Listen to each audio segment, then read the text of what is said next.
What could possibly go wrong?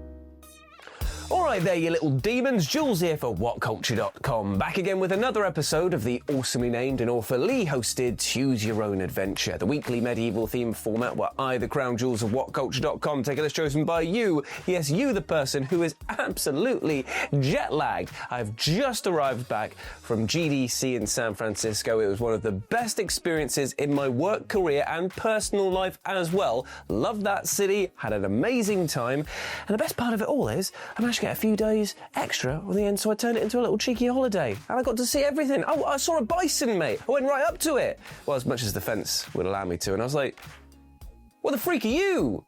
You big cow thing? And he was just like, moo, America.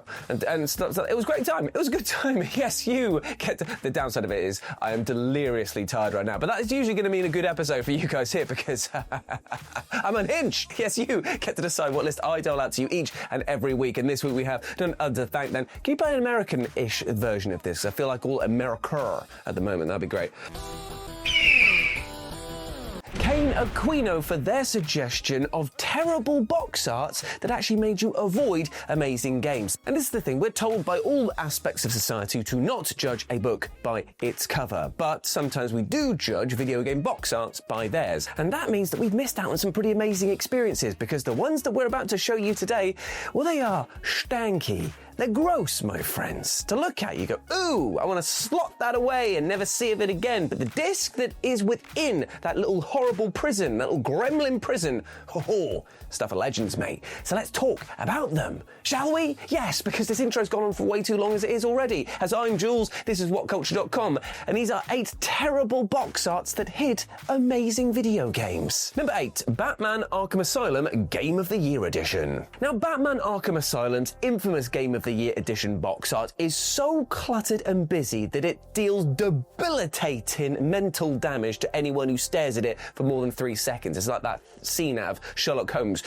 Discombobulate, discombobulate, discombobulate. Now, while the original cover art simply shows the Dark Knight standing atop the Gotham streets, the Game of the Year Edition inexplicably zooms in on that said image and crams the area with garish, chunky text from Game Master review quotes to reminders that this release includes extra challenge maps and, yes, 3D glasses, because that was a hot thing for a minute in the early 2010s. It's just like, whoa, what's this? I put these glasses on and it's like coming right for me. That's what life is, mate. That is what life is. Life is 3D.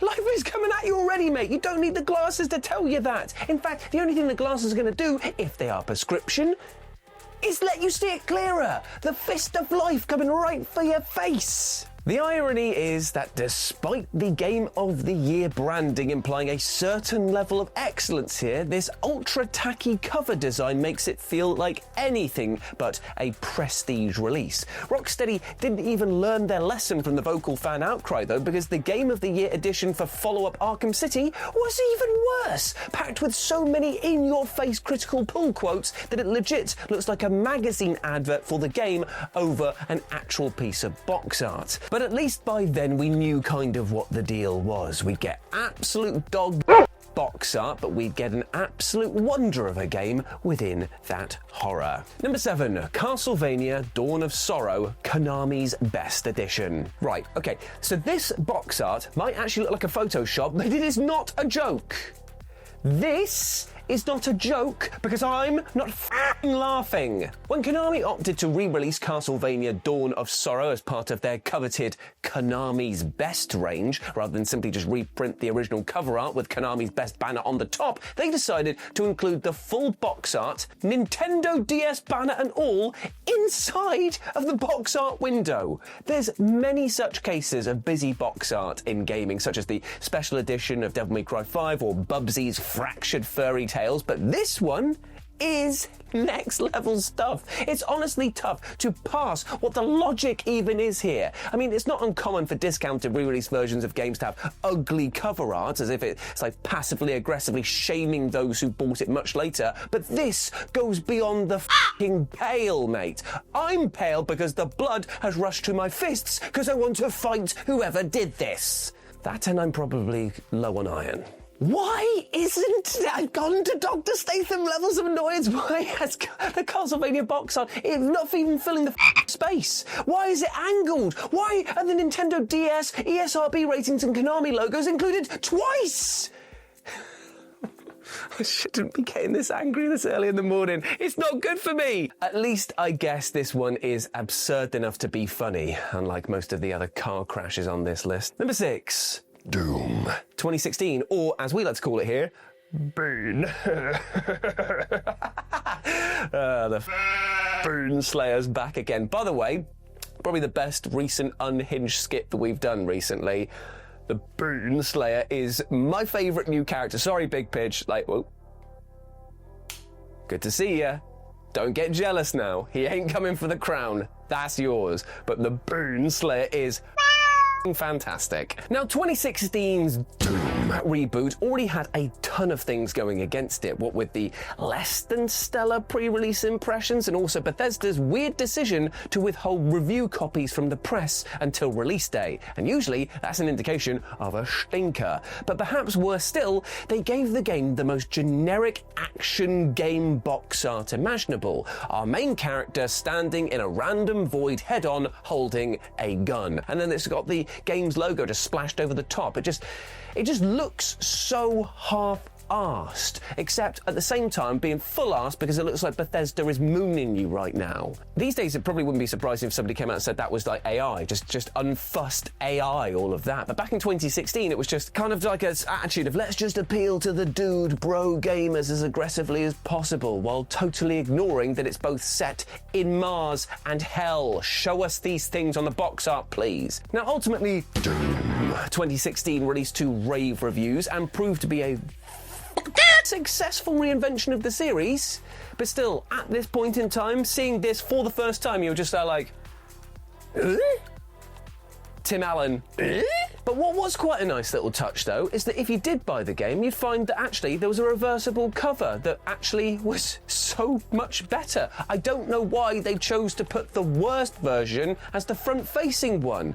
This other side, hell-centric. Hell yeah! Number 5, Mega Man 2. Now, a big part of creating a memorable mascot is them remaining recognisable despite reiteration. Characters such as Sonic, Mario, and indeed, everyone's favourite Bubsy may have changed over time, but they've remained instantly identifiable. It would be weird, for example, if this is the big Pidge that you knew and love, and then we changed him into this. I don't know what size put up there, but I don't like it. I don't like it at all. Why has it got weird Steve Buscemi eyes? I love that guy, but I don't like them there. Get away. But the same cannot be said about Mega Man, whose earliest box arts do not resemble the games, but are often wildly different from each other as well. To wit, Mega Man 2's non-Japanese cover art is so unconscionably awful that it actually feels like an act of sabotage.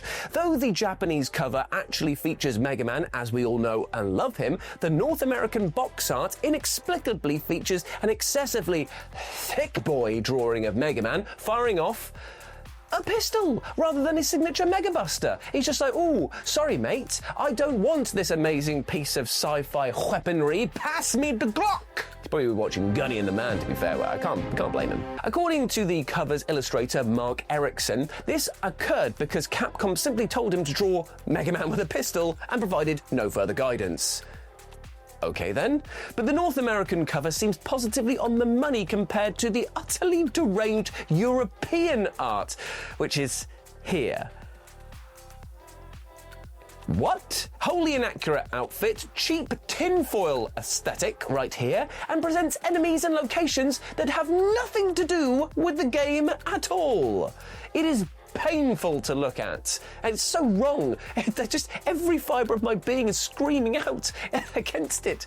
But it is kind of fascinating, a kind of can't look away car crash moment that I'd kind of miss if it didn't exist. I wouldn't miss it much, but I would miss it a little bit. Number 4, Ikaruga. for the GameCube. Now, bullet hell shoot-'em-up masterpiece Ikaruga, I just love saying that, really didn't need to do the hard sell when it was ported to the GameCube in 2003. Though this was the game's first official release in the West, its reputation was already firmly noted by gaming outlets and enthusiasts who'd imported it from Japan for the Dreamcast. All the same, in an attempt to part more casual gamers from their money, the otherwise gorgeously minimalistic GameCube box art includes an utterly unhinged pull quote from IGN of all people, which reads, "Our frothing demand for this game increases." I don't want to know what's frothing over there, IGN. I do not want to know about what is girding your loins, what is making you all sweaty, why your blood's getting fizzy and pumping to areas I don't want to think about, mate. You keep that to yourself. I mean, why couldn't the quote just be like, "This is a masterpiece, 10 out of 10, Big Pidge's Golden Wing Award from 2003. Why do we have to include the word frothing?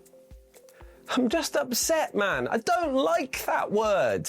Like moist, just cough out of the vocabulary, innit? Just go. On the flip side, though, it has remained as a bit of a meme and is often quoted some 20 years later. So yeah, I guess IGN wins again, you big bastard. Number 3, Fatal Frame. Now, to look at the cover art for Fatal Frame, you'd never know it was an acclaimed and much-loved survival horror game that went on to spawn a franchise of hit titles. Now, there was this trend around this era of gaming that proudly displayed actual character models from the game on the cover, which usually resulted in some of the most dated box arts in gaming history, like Legacy of Kain, Mega Man Legends 2, and obviously Bubsy 3D. But Fatal Frame at least tried to do something stylish, but you know what? The end result's kind of a mess. From the tacky title font to the generic ghostly faces and the hilarious disembodied head just floating upside down in the middle of the cover, it is full of head-scratching artistic choices, and topped off by the hilariously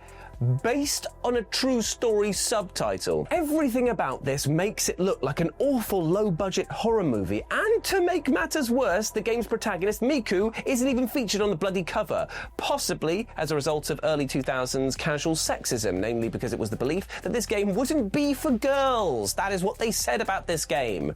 Oof, my friends. Ooh. Europeans, though, were thankfully spared this indignity, given that we actually got the main character on the cover, along with a far more appealing font. But the trade-off, though, is that the title was swapped out for the far more generic nothing burger moniker that is Project Zero. Fatal Frame is so good because it's just basically like camera, picture, frame, click, death, in, and also killing ghosts with camera. That works. Project Zero, what? What? Why not just call it Developing Room or Kodak Disposable? That would have more of a relevance to this. Oh, did you play the new Kodak Disposable? Yeah, got the Big Pidge Golden Wing Award 2008. Number 2, Binary Domain. Now, taking one look at the cover art for Binary Domain, you would never assume that it was a well-regarded third-person shooter that's regularly brought up as one of the most underappreciated PS360-era games. The cover, which shows protagonist Diane Marshall carrying a wounded comrade through a chaotic battlefield, is about as listless as it gets. The lousy art style and adherence to generic action tropes is one thing, though, but the cover also is just way too cluttered with things that are happening while failing to concretely let potential customers know what the actual F this game is really about. Nothing stands out, at least not in like a good way, and the robot enemies are pushed far enough into the periphery that you might not even notice that they're definitely robots. All in all, Binary Domain's cover art makes it look like a low-budget title that was inevitably critically panned, even though it quickly became a cult favourite due to its surprisingly engaging story and innovative action gameplay. And number 1, Bubsy Claws Encounters of the Third Kind. It's April Fool's, by the way. That's not really the number 1. Bless him. Jack's written a lovely thing here saying this video goes out on April 1st. Happy April Fool's Day to Jules, from Sai and Bubsy. Oh, you wrote this. Sai, you tricked me. I thought Jack had written this. God damn it. And number 1, Ico. Now, admittedly, this was not the easiest game in the world to market, but there really is no way to be polite about this. The North American box art looks like total swamp ass. First off, Europe and Japan were blessed with a beautiful cover painted by the game's own director, Fumito Ueda, which was itself inspired by Italian painter Giorgio de Chirico's gorgeous piece, The Nostalgia of the Infinite. However, the US version of this game was released several months earlier, before Ueda's cover art was actually completed. And so, the stateside release was instead swaddled with this hideous, awkward collage of lo-fi 3D renders, none of which give the impression of what this story or indeed the gameplay are actually about. Sony's executive Yoshihide Kobayashi even blamed the cover art on the game's commercial failure in the US. And while in most instances that would seem like a grasping at straws excuse, in this case it is insanely easy to believe. For all of the artistry and majesty implied by the international box art, the US cover made it look like a cheapo bargain bin basement action adventure joint. So yeah, potentially thanks to this crummy box art, you may have missed out on one of the best video games made, and let me say it with you this time around, kids, of all time. That's stinky. And there we go, my friends. Those were 8 terrible box arts that made you miss amazing video games. Hope that you enjoyed that. Let me know what you thought about it down in the comment section below, and put your suggestions for next week's episode down there as well. Don't know why I went quick on that one there.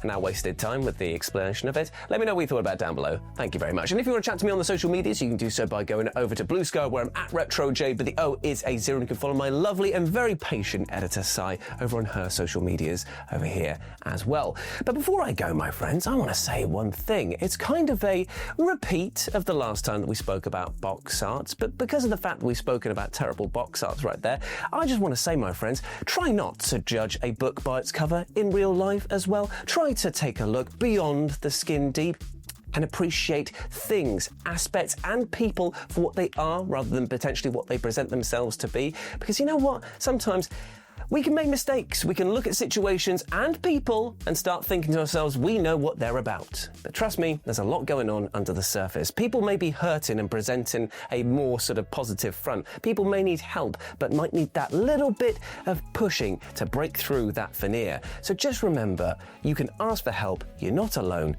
and best of all, my friend, you're a massive ledge and you deserve the best. So go out there and ask for it. Ask for the pleasantries of life, because you bloody well deserve them, okay? As always, I've been Jules, you have been awesome. Never forget that, and I'll speak to you soon. I'm gonna go to bed now.